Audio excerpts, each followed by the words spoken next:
Hey everybody, we gotta freak out about the Doctor Who finale. You might be a Doctor, but I am the Doctor. The original, you might say. So just careful for spoilers from the episode. We'll talk about the Christmas special too. I wondered what the Doctor's final words would be. I don't want to go. But we know now that he's gonna be part of the Christmas special. They announced a big Comic-Con panel that'll be like his farewell panel, where they'll give way to whoever the new Doctor's going to be. So presumably we'll find out who that is either at the end of the Christmas special or at the beginning of the first episode of Chris Chinbull's run of Series 11. So let's just do top 10 WTF like I normally do. We'll shout out Easter eggs. There was a whole bunch of stuff, especially that moment at the end, which I think is a reference to one of the early lost episodes of Doctor Who with William Hartnell called Marco Polo. It was one of the episodes that was part of that story. The story was called Marco Polo, but the episode where he's in this snowy area, I think is called The Roof of the World, and that was just one of the earliest lost episodes of Doctor Who.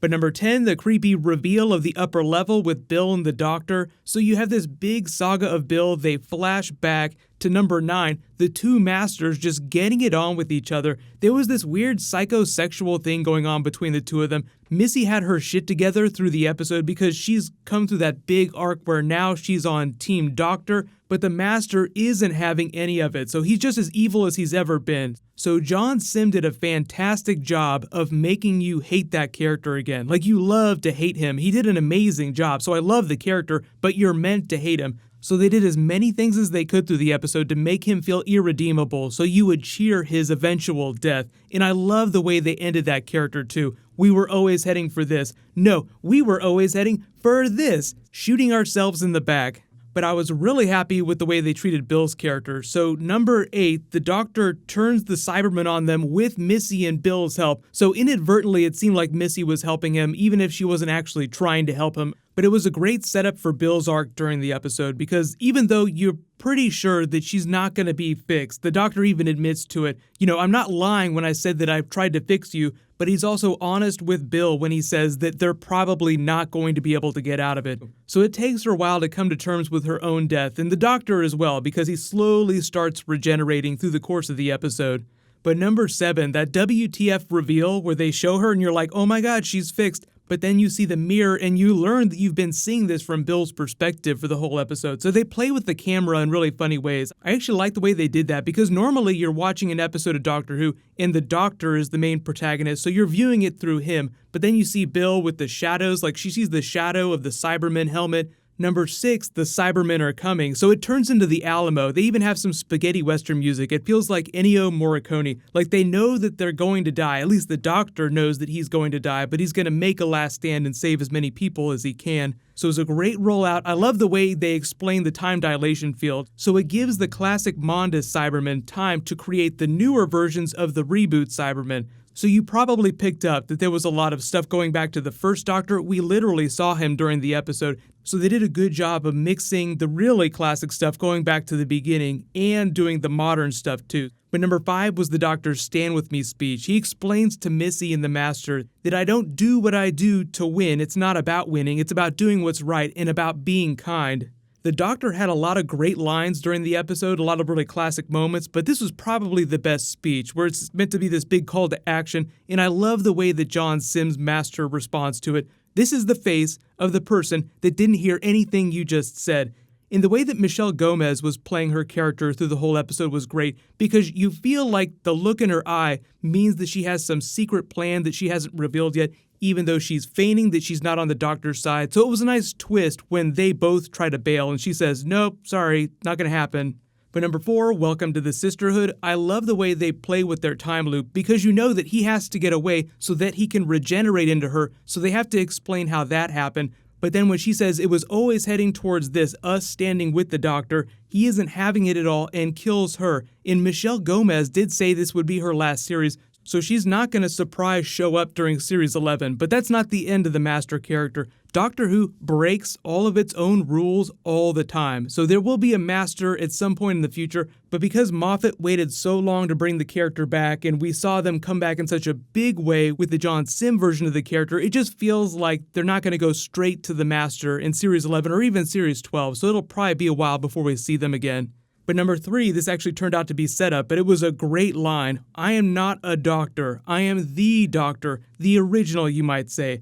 Doctors are not required. And even though I knew about the Christmas special, he kept regenerating during the episode, and I kept wondering how they were going to address that. But I love the way they ended it. So number 2, I'd hope there be stars, is a great way to go out. But we know now that that's not his last line. So Bill says her goodbyes, and I actually really like the way they ended her character, because even if that organic water-based ship is just totally crazy and OP, it explains that it can rearrange matter, so it absorbs her and she becomes like it, so they go off on their adventures. Hopefully I'll see you again. It's a big universe. So I actually did not know it was going to be her last episode, but it makes sense. If Capaldi was going to stay on for one more season, they'd bring on a companion, and they wouldn't try to do the Clara thing where they overlap an old companion with a new doctor. They'll just start completely fresh with whoever the new companion's going to be when the new doctor debuts. But then, of course, number 1, big twist at the end. He steps out into the snow. You don't know where you are. He refuses to regenerate. No, I don't want to go. Too many faces. I'm the doctor. No, that just sounds silly. You might be a doctor, but I am the doctor. The original, you might say. So I don't know exactly what the story for the Christmas special is going to be, but obviously it's meant to eulogize the doctor and give him a big grand send-off in a hopeful way, using his first face to remind him why he went on this journey in the first place. So there were lots of big callbacks to things that Capaldi said earlier this series, like they brought the water ship back. He talked about when he and the Master were back on Gallifrey, they promised each other that they'd visit each of the stars in the sky. So that's why I really love that line of his. I'd hope there be stars. But overall, I felt like it was a great episode, maximum cry. They really wanted to send off the characters, like let you know that they were definitely going to be dying, but do it in a way that left them a back door for the future. Like Bill could always pop back up in the future if they want to bring her back. But there's just so much good character work in this. They could have expanded this by another 20 minutes and turned it into like a special all by itself. So let me know in the comments what was your favorite moment. There were a lot of references to previous Cybermen episodes, like he says, Mondas, Telos, Planet 14, Kiliari Wharf. They're all battles that he's fought the Cybermen and won before. And I love the idea that he said that anywhere there's people, there will always be Cybermen. That's just the direction people are headed. You put people and technology together, it all winds up going to the same place. So the next time you pull out your smartphone, you'll probably give it a double take. But really excited about the Christmas special. It'll be interesting to see what they change for Series 11. I don't know who the new Doctor is, but it does sound like they're going with someone younger because they've done the old Professor, so now like the most different thing they could do would be to go back to young. So like late 20-something, early 30-something Doctor, maybe David Tennant age. So let me know in the comments, who do you think the new Doctor is? But what'll happen is of course I'll do a video for the Christmas special when it drops later this year. If they do announce who the new Doctor is at Comic-Con, I'll do a video for that too. That's only going to be in a couple weeks, so it's happening right around the corner. So if you're new to the channel, be sure to subscribe to get everything.